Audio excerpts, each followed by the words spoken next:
Bonjour chers amis, bonjour chers agriculteurs, d'ici et d'ailleurs. Pour ceux qui ne me connaissent pas, je me présente, Tate Dakouri Georges Aimé, dit DGA. Donc Dakouri Georges Aimé, dit DGA. Formateur agriculteur, formateur agriculture, encadreur. Chers amis, ce matin, je vais revenir encore sur le sujet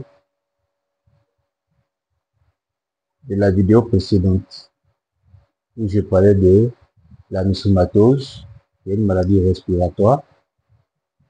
D'accord? Et j'ai parlé aussi de l'apéro qui se paralyse du sommeil. Au sévrage, pardon. Autant pour moi. Au sévrage. Donc après le sévrage de l'apéro qui meurt par paralysie. Aujourd'hui, je vais continuer un peu sur la maladie des lapins de manière générale qui meurt par la maladie respiratoire qu'on appelle la myxomatose.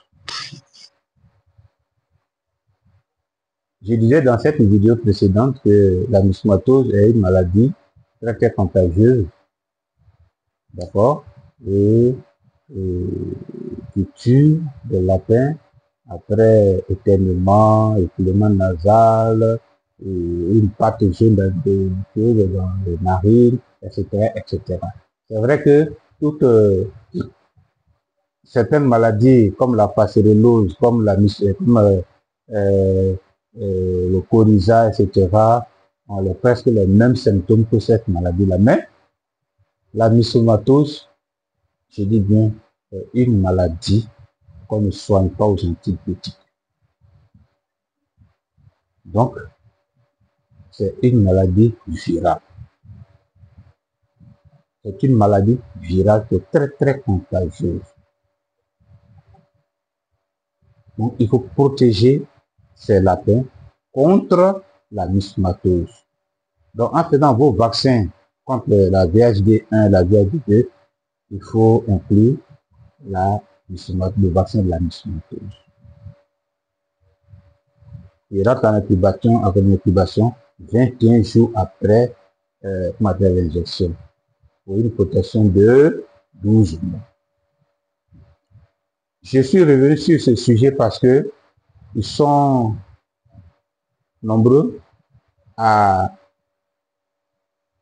vivre ces cas de myxomatose. Moi déjà ici, je peux vous citer 2 ou 3 cas, 2 ou 3 fermes, c'est 2 ou 3 fermes dans lesquelles déjà j'ai apparu, ou bien les lapins sont morts de la myxomatose.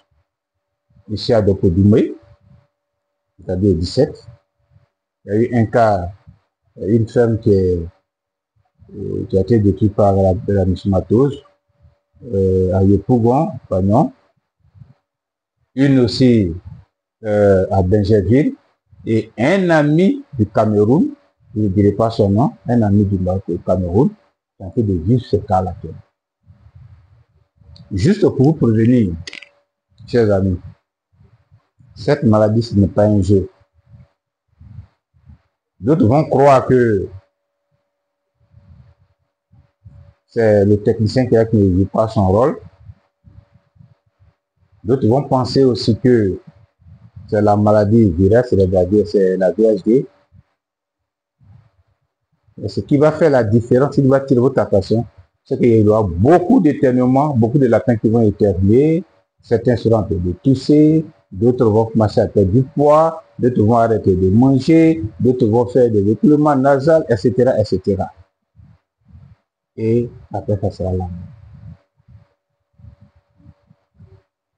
Chers amis, cette maladie, elle est très dangereuse. Donc, il ne faut pas jouer avec. Il ne faut pas croire que non, c'est la mort, mais celui-là est mort, bien un lapin qui est mort, comment appelle, bon, c'est le coryza, ça va passer, et puis bon, voilà. Même si vous leur donnez tous les, tous les antibiotiques du monde, vous leur donnez, je sais pas, uniquement contre le coryza, contre la parcellose, contre toutes ces maladies, rien ne va ça. Elle va toujours tuer vos lapins. Toujours tuer vos lapins.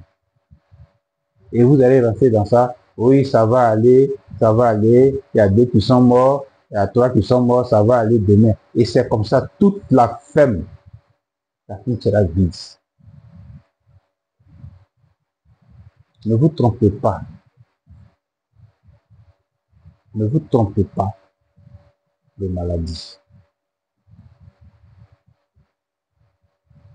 Je pense qu'une personne avertie,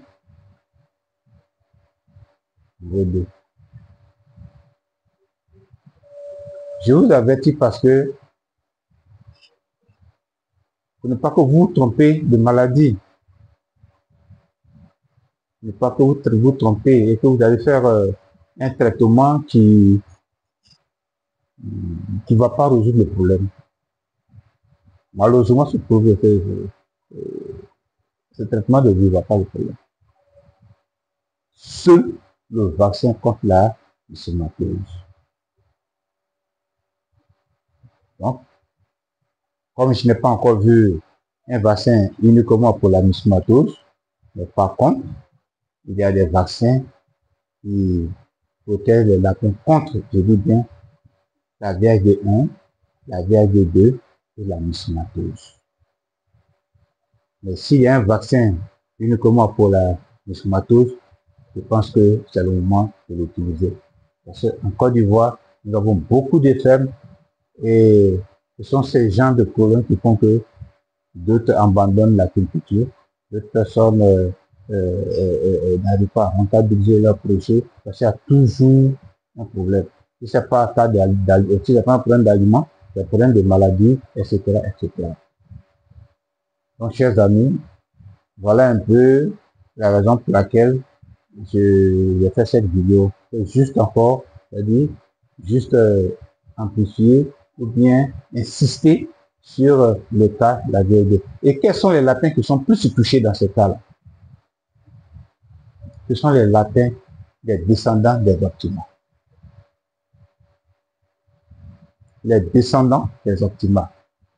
Les F1, les F2, les F3.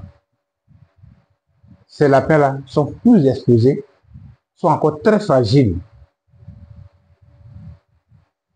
par rapport à nos lapins locaux.